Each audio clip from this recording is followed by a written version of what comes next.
The economic strength of Israel has expanded significantly thanks to high-tech and biotech industries.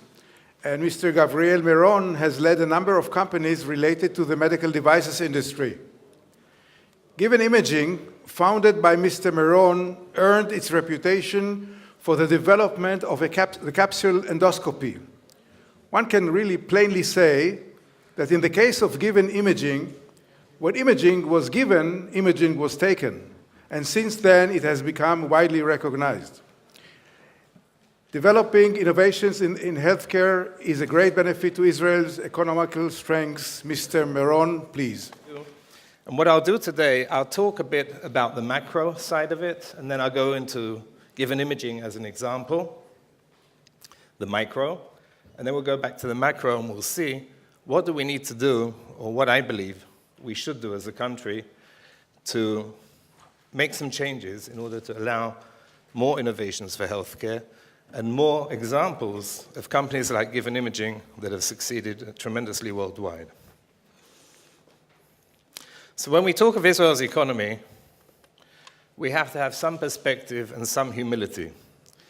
Now, this map actually is drawn to scale, and I hope you can see where Israel is on the map. Without my glasses, I find it difficult to see them. Well, there it is, in the middle, and we're very, very small. But the percentage of our adult population with university-level education is 40%. Look where we are compared to other major countries. We're greater than Canada, US. Japan is 30%. We're double Germany and UK. And France and Italy is 10%. So it's clear to us where we have our comparative advantage if we talk about international trade. And we know that in international trade, as an economist, you have to look for your comparative advantage and leverage on it. And usually what you would like to do is to export as much as you can to your neighbors. But can we export to our neighbors? And the answer is that, especially here at Rambam Hospital and at other medical centers in Israel, for sure, we are exporting to our neighbors. Our neighbors of all types come here and receive the best medical treatment the world can provide. But as a country, if we talk about it in terms of macro, we have to think of ourselves more like New Zealand, with an ocean full of sharks and whales around us, and we have to go over that and export. And the way to do that really is to leverage on the brain power that we have and think what the major markets in the world need. And this will be a theme that we'll talk about a lot. We have to understand what the markets need and then devise products and solutions that will serve those markets. And it's clear that markets for healthcare in developed countries are thirsty for innovative and effective solutions. And both of those words are critical. It's not enough to be innovative. It's by far not enough. The problems that everyone knows the Western world is facing are huge costs of healthcare. And that's an opportunity. You know, they sent two salesmen to Africa many, many years ago to sell shoes. One sent a fax back, or maybe a telex at that time, and said, there's nothing to do here. No one wears shoes. And the other one sent a fax back and said, there's a huge opportunity. No one's selling shoes. So you have to look and understand what the market actually needs. And the market needs effective solutions. We have to come with products that are less expensive and better. No one in the world really has any interest in more expensive and better. Oh, they'll say it's great, and key opinion leaders and researchers will say this is a wonderful solution, but the fact is there isn't the money to buy more expensive solutions. So we have to come up with innovations for healthcare, and these innovations for healthcare can develop Israel's economic strength. Now, if we look at Given Imaging, this is really unique and very typical of Israel, that the idea of a product like a pill cam was developed by Rafael, which is a department, or was a department of the Ministry of Health, with a group of people in the missiles division who had developed the Popeye missile, which was a missile with a video camera at the end, transmitting images to a monitor. And the idea was that you can take the same technology and swallow it, and it will do the same. And this is what we did. I founded the company in '98 with seed funding from Rafael Development Corporation and from the chief scientist, and we already had a product that was cleared to market by FDA in 2001. We did create a completely new market in GI, and I would like to acknowledge here, I don't know if Professor Rami Eliakim is here in the audience, I didn't see. Is he? Okay. And thank you personally, he's a wonderful researcher and a wonderful doctor and a great friend. We did tremendous work, and I know that work is continuing to be done, and Professor Eliakim's fingerprints on many, many of the developments and features of Given's pill can. So there is a lot of collaboration, and there should be a lot of collaboration between the brilliance that you have in your community and the brilliance that we have in the technological and the managerial community. We had actually the first IPO after the Twin Towers. Actually, my first day of the roadshow in the United States was in New York on the 10th of September, 2001. And the following day, some of the places that I'd visited were no longer available. But we did manage to do the IPO, and in Israel we have, in Yokneam, not far from here, a facility with close to 300 employees. Given is selling in more than 70 countries, and more than 1 million pill cans have been sold and ingested and helped people find diagnosis for ailments of the GI tract. What I want to show you now is a short video to try and capture, there's no way in a video to capture the whole story of Given imaging, but what this does capture, I think, the excitement and the speed, the rate of speed of what we called Given time, how fast we managed to do so many things in parallel, and then I'll talk about how could that be, what were the key elements of that, and then we'll go back to the question of macro, how can we emulate that?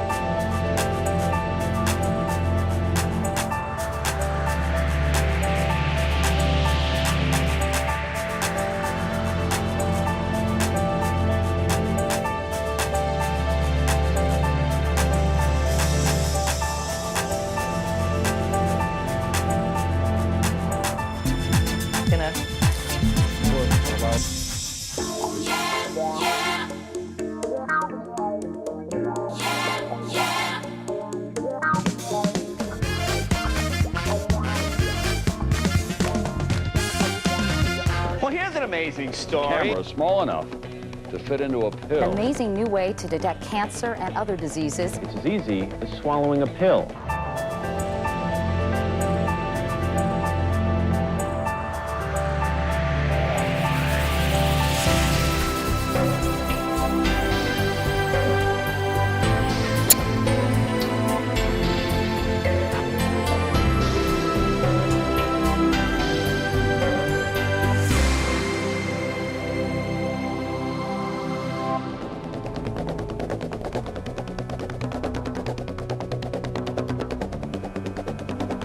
Every few decades, there is a major breakthrough in technology, and this is one of them.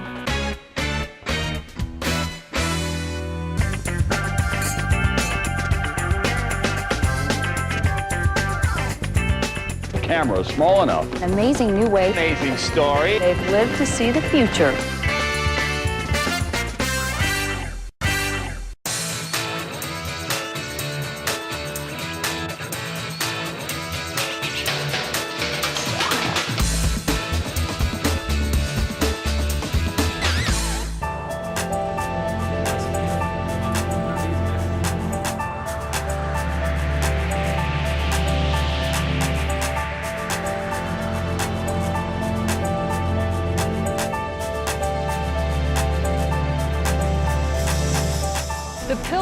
one day be an alternative to the current endoscopy exam. Probably better than anything we have at the moment. Truly astonishing new technology.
I think the first thing that we have to look at is that there was a clear strategy from day one.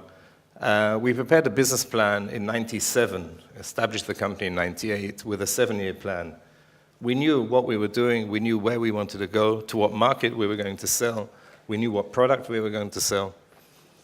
And then there are other critical elements, and of course the team is a critical part. You have to have a team, a very strong team, not only technological, but also technological, with a realistic plan.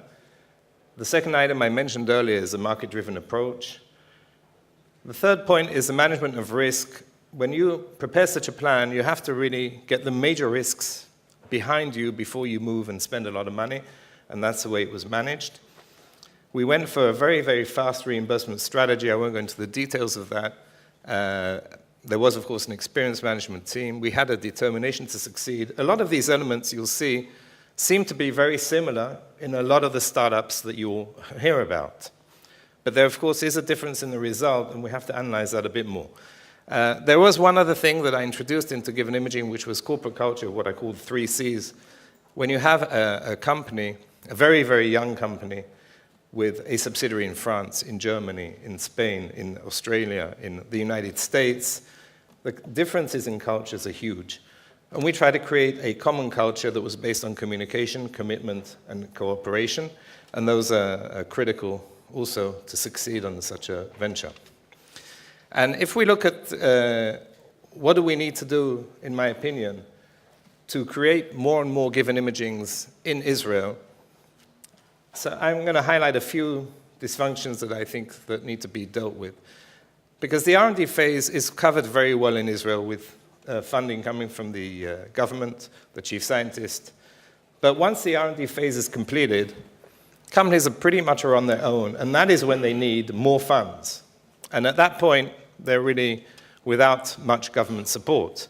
And this lack of alternative funding pushes companies to go to venture capitalists, pushes companies to go public far too early, in my opinion. And when they do go public far too early, they're spending significant managerial resource, which is the most important resource we have in a startup, and spend it going on roadshows and focusing on making numbers look okay so that everyone will be happy at a point of time in the development of a company that you're pretty much clueless about what you're going to sell next month or even tomorrow morning.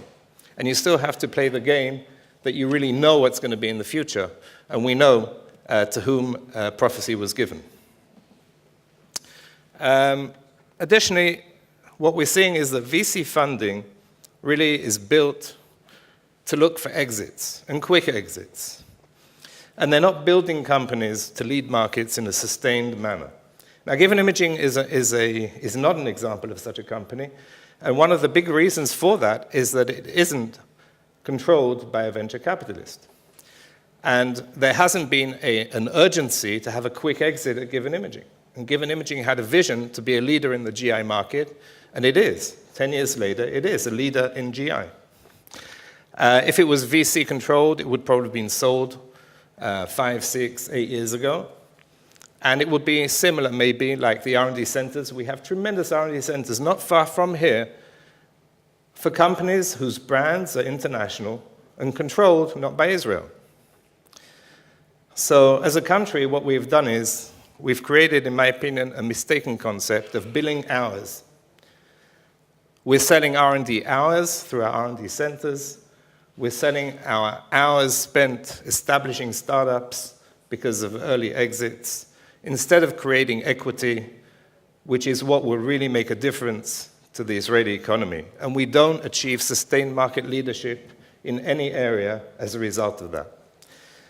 And are we much smaller than Holland or Finland? So why don't we have a Nokia or Philips in Israel? So I'll leave you with that thought. So what we're doing is we're encouraging early-stage companies to go public far too early in their life cycle. Because of that, we're providing competitors with far too much information at an early stage before the actual company has created any position in the target markets. And as a result of that, the fear is that a huge competitor is going to take away your meal before you even get there. And that also pushes you to sell quickly because you know you're not going to make it.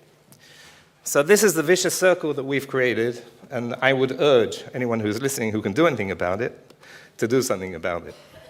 We need to invest in opportunities that provide real solutions to real problems and not to create solutions or technologies that look afterwards for problems to solve, and I don't want to mention examples that those who know about them, and it's a huge shame of wasted resources. We need to validate our markets ahead of time with focus groups, and not to create plans based on educated guesses or hunches, however educated those who make the guesses are. And we need to provide funds to support new ventures that can create a real market opportunity with far less bureaucracy. And we need to support funding for the market launch of developed products so that companies do not need to go public early, and to encourage companies to grow and create bridgeheads in the market that can then be further expanded in the future. And by doing that, and some have done that, Medinol has done that, Syneron has done that, Iimaging has done that, but by doing that, I do believe that management innovations in healthcare can expand the scope of Israel's economy. Thank you.